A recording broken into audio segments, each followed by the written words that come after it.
Good morning, students. Today, in second lecture, we will discuss about the next part of the lesson 9, and the name of this lesson, as you know, is doer to mentor. In last lecture, we have seen the different qualities and characteristics of the leader. Likewise, we had also discussed the different qualities of the businessman, especially regarding Mr. Lal. We have also seen him passing through various stages of responsibilities and acquiring wide range of knowledge and experiences. His every moments, his effective communication and actions were telling his secret of his great success. That how he could put his great efforts to establish his businesses on various lands of the world. He had accomplished such a great experiences that within a fraction of time he was changing himself and playing the need-based roles as per the requirements of organization. And due to this excellency, he had established his different kinds of companies on different foreign lands despite of various problems. Dear students, Lal narrated that as a doer, he was done all the things. मतलब एक काम करने वाले से लेकर हर तरह का काम उन्होंने अपनी ऑर्गेनाइजेशन में अलग अलग कंपनियों में देखा था.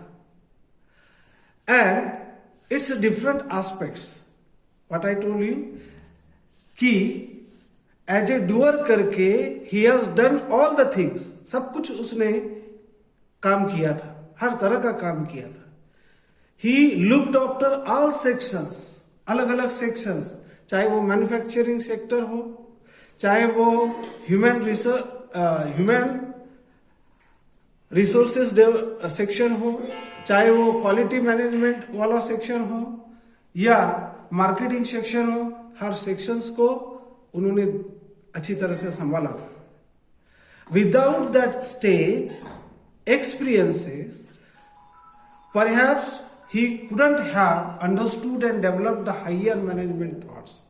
अगर उन्होंने हर तरह का काम नहीं देखा होता, हर तरह का काम नहीं किया होता, तो शायद उच्च कोटि के जो मैनेजमेंट या मैनेजरियल थॉट्स उनके अंदर डेवलप हुए थे वो शायद नहीं होते.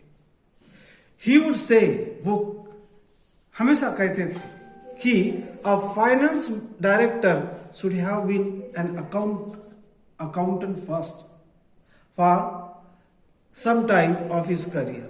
अगर बड़े अहदे पे अगर कोई बड़ा एम्प्लॉय है या रिक्रूट किया जाता है, चाहे वो मैनेजिंग डायरेक्टर हो, चाहे वो फाइनेंस डायरेक्टर हो, या कोई मैन्युफैक्चरिंग से रिलेटेड हो, या कोई HR से रिलेटेड कोई हायर अथॉरिटी हो, that authorities must work at lower level. Then and then he should recruit or select on the higher post. On the same line, he was doing the same, and that is why he was having the great network of the people, great network of the employees, and that too dedicated and devoted employees. It is because of this it was possible for him to establish different businesses on different lands of the world.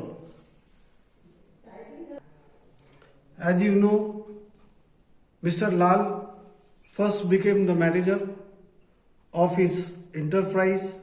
There he was managing the people while teaching them work and balancing their egos, because in one organization or the industry, different qualifications, different attitudes and different egos people are working, and it is the responsibility of the manager to handle all the people with very skillfully.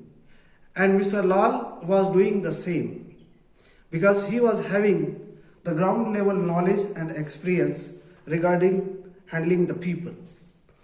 He had undergone through the transition period from a doer to a delegator. उसको mister लाल को इतना बेहतर अनुभव था कि वो बहुत ही कम समय में उसने वो स्किल को डेवलप किया था कि कैसे एक सामान्य काम करने वाले से लेकर वह व्यक्ति जो लोगों को काम अलॉट करता है वो भी skilfully as per the capabilities or the potential of the people. तो वो स्किल मिस्टर लाल में थी और इस वजह से वो लोगों को काम भी बांटते था और समय पे वो काम भी पूरा करवा लेते था। He used to delegate work and monitor the work progress. वो काम लोगों को असाइन करते था और काम कितना हुआ कितना नहीं हुआ ये भी चेकमेट रखते था without being a good leader, क्योंकि अच्छा बगैर लीडर हुए कोई भी व्यक्ति इफेक्टिव मैनेजर नहीं बन सकता। लोगों को अगर आपको स्किलफुली हैंडलिंग अगर करते नहीं आता तो you can not be the good manager. Without being a good leader, he would have never been an effective manager. वो effective manager नहीं बन सकते था। As a doer, he talked a lot. जब वो काम करते था एक सामान्य लेबर की तरह, एम्प्लॉय की तरह, तब वो उस ऑर्गेनाइजेशन में बहुत सारे लोगों को काम देते था और उनसे बात भी करते था while assigning the work. While as a manager, he had been a good listener. जब वो मैनेजर था तब वो लोगों की सुनते था, लोगों के ओपिनियन सुनते था, लोगों के व्यू सुनते था कि कौन से काम को किस तरह से किया जाए, कौन से स्किल से किया जाए, कौन से टेक्निक से किया जाए। और due to this communication, due to the allotting of the work, he had acquired the great knowledge and experiences. Therefore, he would say that his doer days taught him to act. जब वो सामान्य काम करने वाले labour की तरह अपने organisation में काम करते था तब उन दिनों ने उसको काम कैसे करना चाहिए ये पढ़ाया।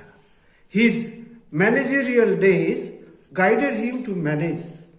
जब वो मैनेजर करके काम देख रहा था अपने ऑर्गेनाइजेशन में तब चीज़ों को किस तरह से मैनेज करना चाहिए, लोगों को किस तरह से मैनेज करना चाहिए, काम को किस तरह से मैनेज करना चाहिए ये पढ़ा।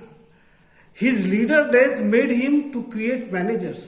जब वो इन एम्प्लॉयज का लीडर बना तब उसने मैनेजर्स कैसे बनाए जा सकते हैं इस बारे में उसने ज्ञान अर्जित किया, या मैनेजर्स को कैसे स्किल्स होनी चाहिए या उसमें किस तरह की कैलिबरिटीज होनी चाहिए, कैलिबर होना चाहिए, पोटेंशियल होना चाहिए, इसका ज्ञान अर्जित किया।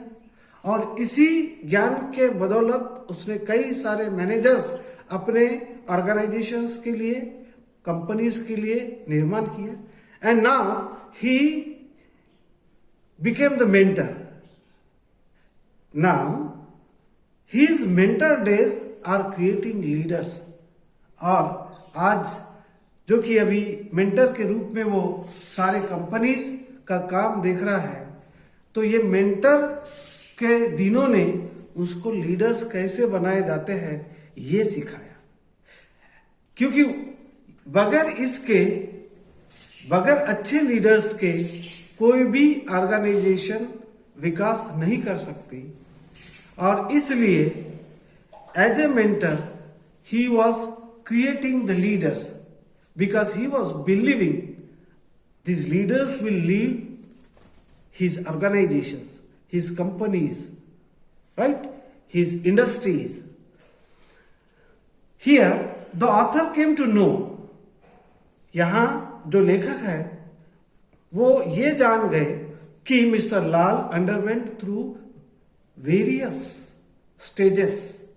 Rather than we can say Mr. Lal underwent through every stage of the business. He was changing his roles as per the needs. जैसे जैसे या जो समय में जिस रोल की जरूरत होती थी उस ऑर्गेनाइजेशन को या कंपनीज को, वो सारे रोल्स उन्हें मिस्टर लाल ने बखूबी से निभाया था. He was changing his thought process as per the roles. जैसे रोल या रिस्पॉन्सिबिलिटीज निभाना होते था वो अपनी थॉट प्रोसेस भी चेंज करते था. His attitude and his communication itself means whatever requirements were needed for the role, may be as a role of manager, may be as a role of leader, may be as a role of mentor, और may be as a role of doer, he was changing his thought process. He was empathize the situation and then he was giving his opinion. And it is because of this the people were effectively working in his organization, in his industries.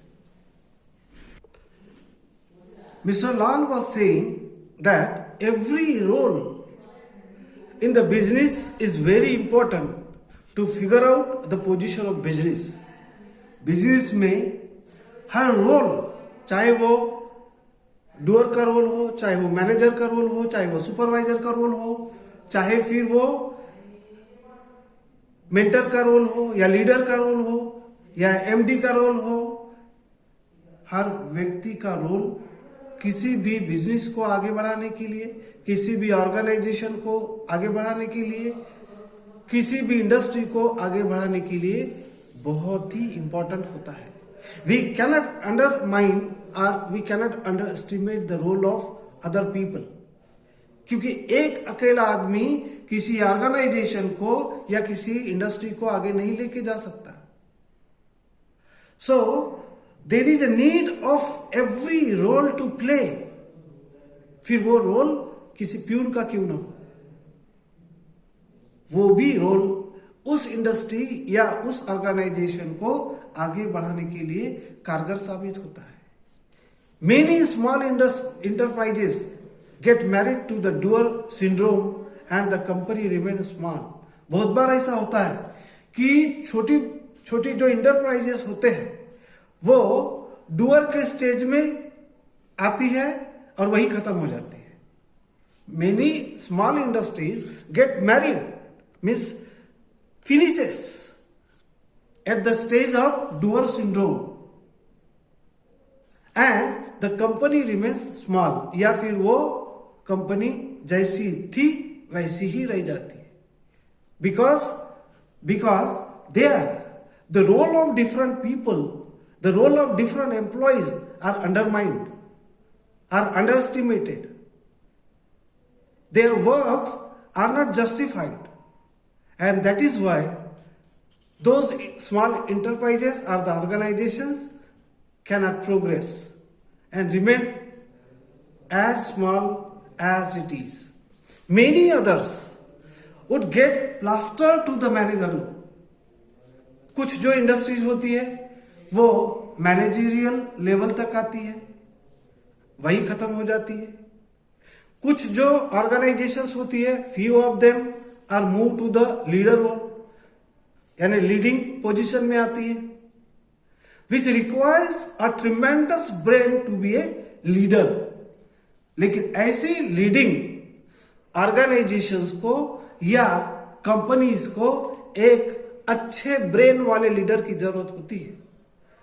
Mister लाल जैसे अगर उस leader में mister लाल जैसी अगर qualities ना हो, mister लाल जैसे multiple role वाला व्यक्ति अगर ना हो एज ए लीडर करके, तो वो इंडस्ट्री हो या ऑर्गेनाइजेशन हो, वो कहीं ना कहीं कुछ समय तक के आगे बढ़ेगी, लेकिन कहीं वो फिर नीचे आ सकती है या खत्म भी हो सकती है।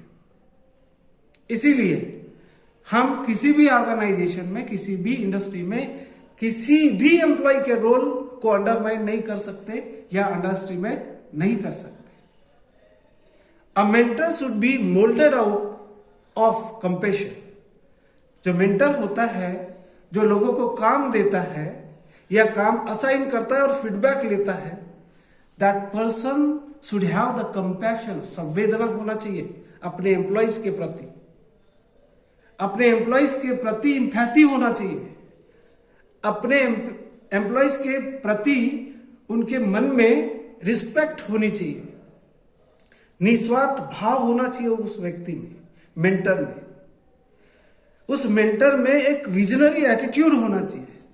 अगर उस मेंटर में इस तरह की क्वालिटीज नहीं है, तो that mentor is living his selfish life, that mentor is only using the employees for the betterment of himself and for the betterment of the institute or the organization or the industry. That's all. And that is why a mentor should have the versatile role or versatile qualities to manage each and every activities of the organization or of the industry. If the mentor is unable to satisfy the appetitive needs of the employees and only preaching the beautiful philosophy in spite of giving the satisfaction, it does mean that, or it connotes that mentor is either cheating to the employees or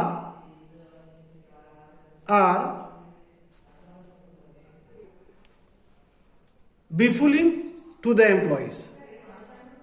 But if the mentor is good,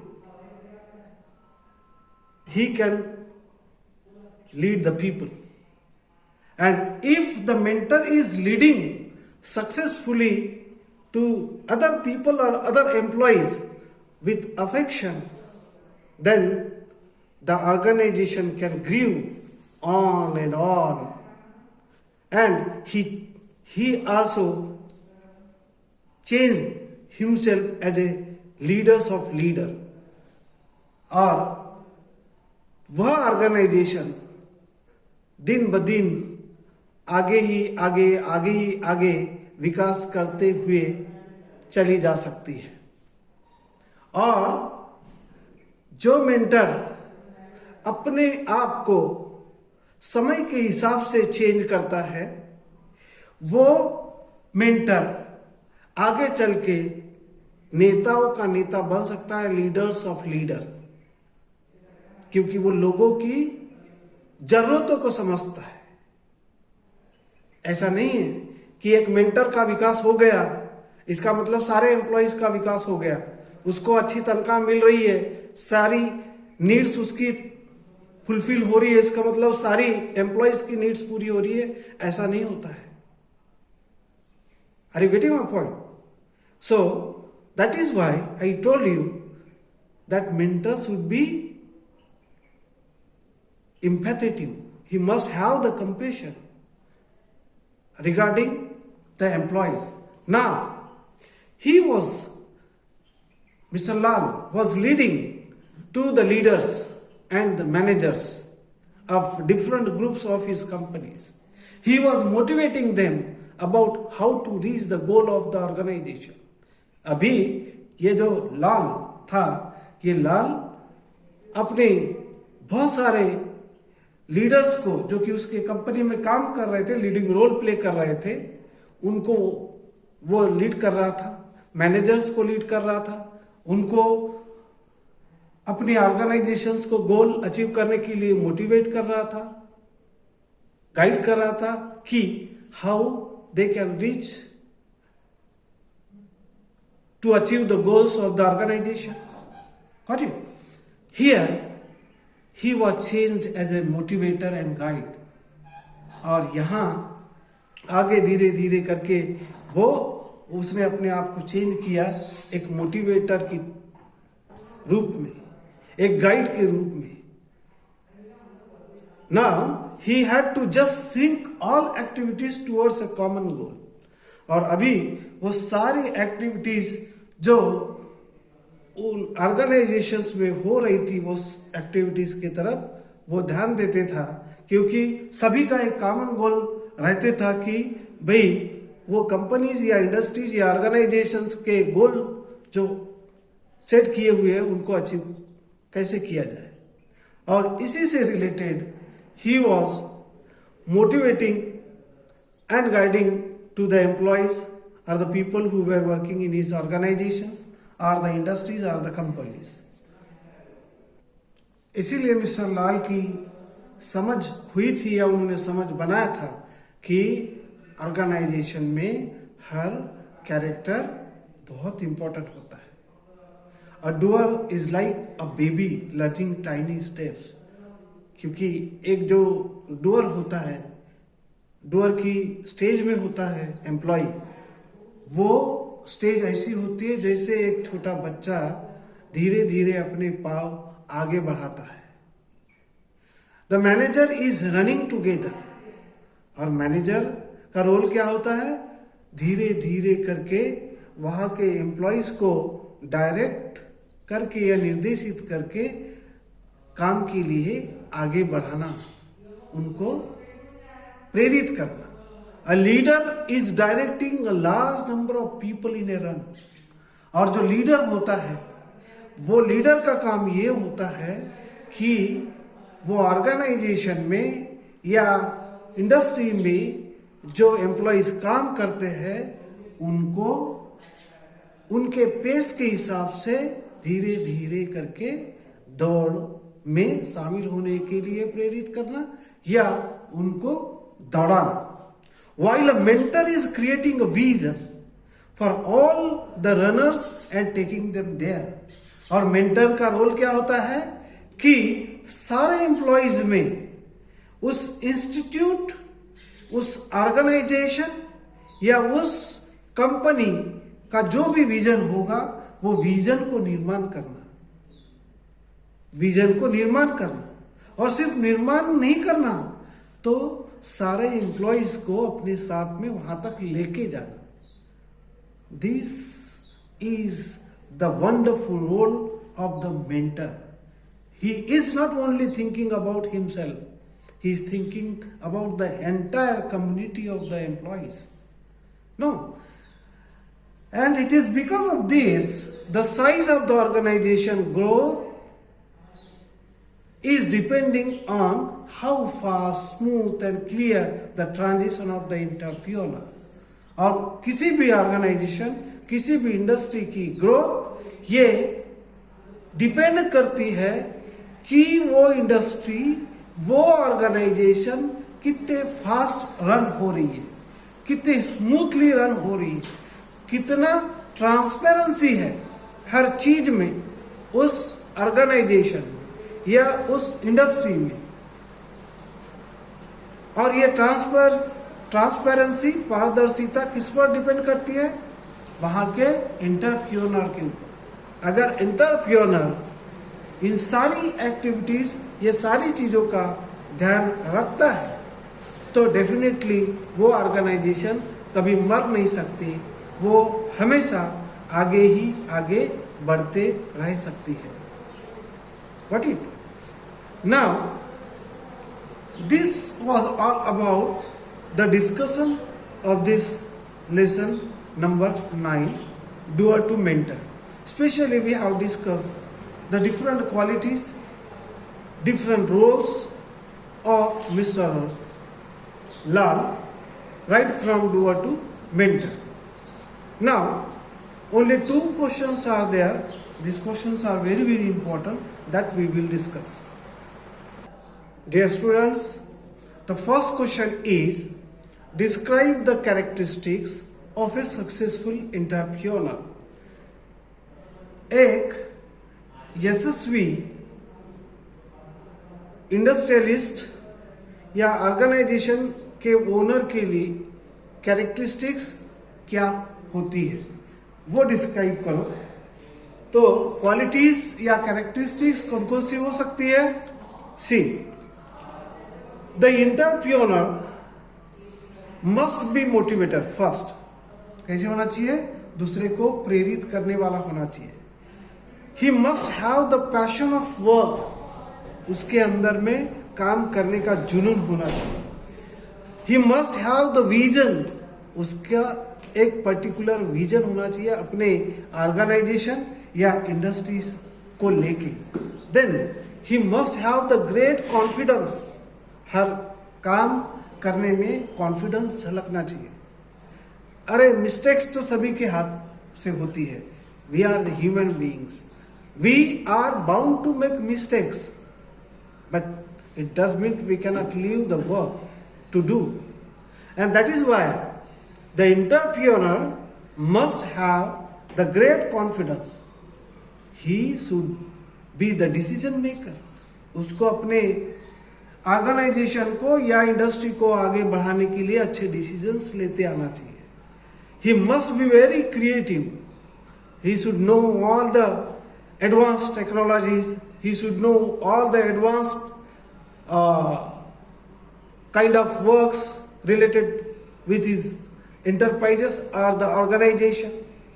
If he is or she is having such qualities, then definitely his organization or the industry can grow and reach at the highest level.